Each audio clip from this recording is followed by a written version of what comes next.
Hello and welcome to this retro hunt video where we take a look around charity shops and other vintage venues looking for hidden retro treasures.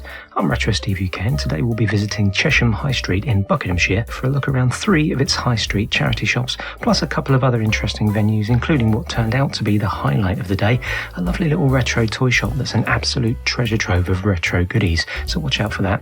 And if you want to jump to any particular shop in this video, don't forget you can use the chapter markers that I've placed along the video timeline. Parking in Chesham is dead easy. The main car park, Star Yard, is situated literally next to the high street and it's only a couple of quid for a few hours. Walking from the car park entrance and we're almost immediately into the middle of the high street where the War Memorial divides the upper and lower parts of the street, and we'll have a closer look at this area later, but for now I wanted to focus on the charity shops, so I headed up to make a start at the top end of the high street. Just before the end of the street there's a Poppins Cafe and I was planning to have a cup of tea here later, but sadly it was closed up.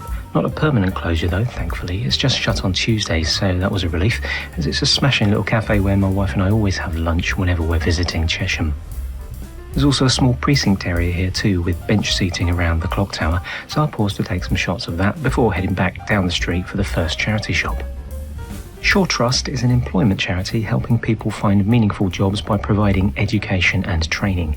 They champion community health and support local businesses to become better workplaces, as well as funding and running residential children's homes.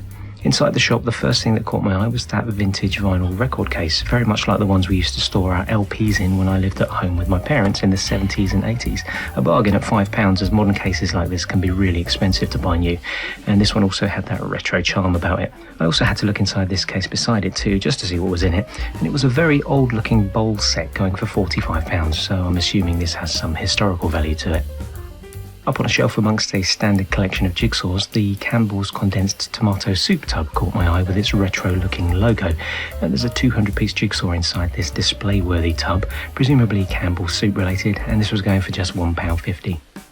As always, I had a look through the t-shirts for any of note and came across 3 half-interesting ones: an unusual Harry Potter, Lord of the Rings and Star Wars crossover, a handsome pose from Lumiere, the Candle character from Beauty and the Beast, and another Star Wars crossover-y one with BB-8 from the modern Star Wars films depicted as part of a London Underground sign.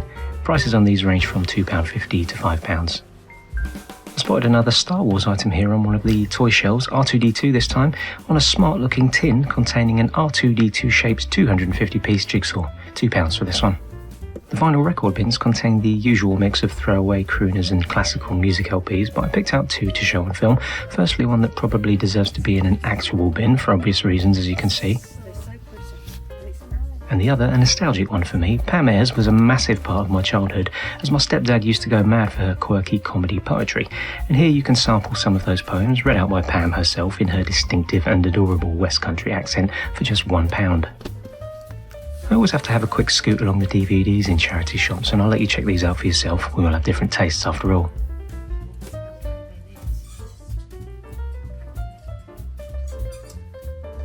I picked out the Indiana Jones one for a closer inspection, which turned out to be Kingdom of the Crystal Skull. And the Goonies. I had to have a look at this one as I did a retrospective video on it about a year ago. Check out inside the case though, there's a leaflet inside begging us not to buy and watch bootleg DVDs, claiming that 90% of them are filmed from the back of a cinema. That nostalgic leaflet kind of swayed it for me, so I bought this one for 50p, although they couldn't break a £10 note and 50p was too small a card transaction, so I ended up buying a second film, the 1980s musical Annie, for my grandkids. One of them has tickets to see the live stage show soon, so I thought they might like it on DVD. Another Star Wars item in the book section this time. This Ultimate Star Wars quiz book with Darth Vader on the cover contains over 1,000 questions to test your Star Wars knowledge. £2.50 if this is one for you. A quick look in the higher value cabinet just by the till, and amongst the figurines and jewellery was a lovely little model of Gordon, or Gordon as it's spelled here, from Thomas the Tank Engine, and he's on offer for only £8. Moving on now to the RSPCA Shop, a well-known charity this one, originally established in 1824, the Royal Society for the Prevention of Cruelty to Animals. They help to rehome abandoned pets, they offer financial assistance with microchipping and vet bills for people in financial difficulties, and they provide expert advice and guidance on responsible pet ownership and animal welfare. I had a look through the t-shirts but only found plain colours and generic designs, so nothing worth filming today. Then just up on the shelf there, these Wade piggy banks always deserve a look when they turn up in the wild. They were promotional items for kids saving their money with the NatWest Bank back in the mid-80s. They're not worth a busting amount individually, but a full set of 5 can go for around 150 quid. These two, Lady Hilary and Annabelle, were priced up at £8 each. Moving on to the DVDs, and another quick scoot along the shelves revealed nothing of particular note for me personally from a retro point of view, although Hancock is a favourite. And The Prestige is well worth picking up on the cheap if you haven't seen it. Over amongst the bric-a-brac, this old digital dictaphone voice recorder caught my eye. I do love a bit of old tech, and this may still be of use today, depending on your needs. It's an Olympus VN731PC, priced at £12, which seems a fair price as they can go for around 20 quid on eBay if they're still boxed and working. The MB Games logo on this box here made it look like it might be some kind of vintage toy, but it turned out to be a Dora the Explorer jigsaw puzzle set, although it did include a puffy butterfly sticker on the front, probably stuck on by whichever child last owned it. And the highlight for me was this electronic Rubik's Tilt game, which I'd never even heard of, which is odd as I'm really into Rubik's stuff. I had no idea what it was or what it did, and it wasn't powering up, so after I'd had a lovely little chat with the lady at the counter about it, who was as clueless as I was about this thing, I decided to give it a shot and paid the £2 asking price. I mean, at worst, it ends up being faulty and I've made a £2 donation, so hey, I've put some footage of today's pickups near the end of the video, so you'll get to see how that turned out later. On now to that retro toy shop I mentioned in the intro, Collector's Paradise. It's obviously super interesting, although definitely not a charity shop.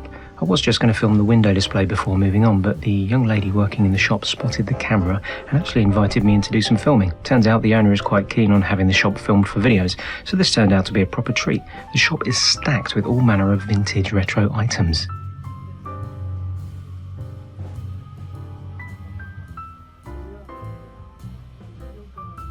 Browsing in here was a sensory overload. There's so much to see, I could spend hours just looking in detail at everything on display, and I'm definitely going to go back at some point when I'm not filming and have a proper look around just for myself. Toys and models, Pokemon cards, Legos, Star Wars figures, train sets, comics and annuals, jewellery, watches, coins and trinkets, vinyl LPs, 7-inch singles, CDs and cassettes, pin badges, button badges. I'll tell you what, I'm going to stop there because you can see for yourself just how much there is to look at. Many of these items are super affordable too. The Smurf figures are something I'm particularly fond of, and they were only £3 each, and I really need to get a good look at those cassettes too, being as I'm a bit of a cassette freak. It's a shame I had to leave so soon, but I had to get the day's filming done, so a return visit is definitely on the cards. You can visit Collector's Paradise online at their website, collectorsparadise.uk, on Facebook, on TikTok, and they also have an eBay page that you can browse through. You'll find all those links in the video description. Another departure from the charity shops now with Mini Amsterdam. It's an unusual shop, a bit of a jack of all trades really, and with a great selection of devices for consuming your favourite herbs too. I kind of spooked the guy working inside while I was filming the shop front, but he said it was okay after I explained what I was doing. I didn't want to spook him any further by filming inside though, so I just went in for a browse. Shame really, as they do have quite a few curiosities that would have been interesting to film, but I did come away with a new set of joss sticks for only £1. I quite like firing up the incense occasionally, and this was a variety I've never tried before. Positive Vibes. It's a flowery, citrusy scent, kind of like a mixture of rose petals and lemon zest. It's lovely. We're almost back at the War Memorial now, where we first came in, and just up from there I spotted this closed down shop with Oasis Partnership branding on it. It looks like it used to be a charity shop, so I looked up the details and discovered that they were a charity that provided skills training and workshops for vulnerable people, including those with addictions and the homeless. They closed down in early 2026 after running for 18 years. I had a quick stop to admire the War Memorial after reaching this point, as it's a pleasant area to chill out in, and with a couple of coffee shops and cafes in the vicinity, it'd be a perfect place to stop and have some lunch, weather permitting. Lunch wasn't on the cards for me today though, so I had a brief, thoughtful look at the memorial plaque and then moved on to the next shop. Bit of a fail sadly with the Oxfam. They politely asked me not to film the items they had for sale inside the shop, but they were happy to have the shop front filmed, so I can show you one or two items of interest they had in the window.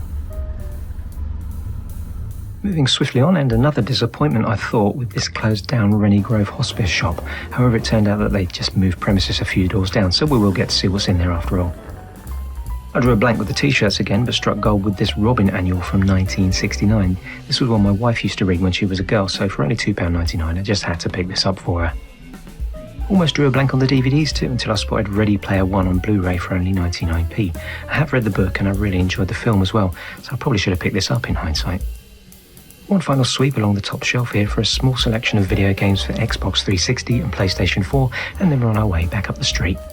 And it was a curious case of mistaken identity here, as I spotted a charity shop I thought I'd missed on the way down, but I very quickly realised it was actually a property investment and lettings agency. Oops. So there's one more special shop to look at before we head back to the car. Cakes is all I'm saying. But first let's have a look at that footage of today's pickups that I promised earlier. The 1969 Robin Annual, that mysterious electronic Rubik's Tilt game, and the Goonies DVD. And not forgetting of course that extra DVD I had to pick up, which is going to the grandkids. A brief look inside the Robin Annual, probably not one I'll be covering in a What's Inside video, so here's a sneak peek for you. And that Rubik's Tilt game. I tested the batteries and they were almost at full capacity, so I put them back in and it just sprang to life. Turns out it's a digital Rubik's Cube that you solve by holding the buttons on the back and tilting the machine in different directions. A nice idea, but in practice it's really fiddly, and the tilting isn't exactly accurate. If you move it the same way twice, it often results in different movements on screen. So this is definitely a bust. Playing with a real Rubik's Cube is much more fun. So, cakes then.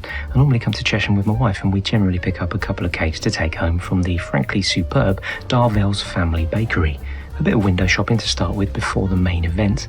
A mouth-watering selection of cakes and pastries baked in store, and many of them are in-house creations that I've never seen anywhere else. A feast for the eyes and the tummy too. The alley up the side of the bakery leads straight back to the car park conveniently, and on the way we get to see some historical information about the business, established in 1838, at the back of the bakery building, which gives you an idea of just how serious they are about their baking. This ain't no Greggs, I can tell you. Just over the main road from the car park there's a lovely park area which I really wanted to share with you in this video, especially as it's such a nice day today. It's a great place to go and chill for a while before heading home.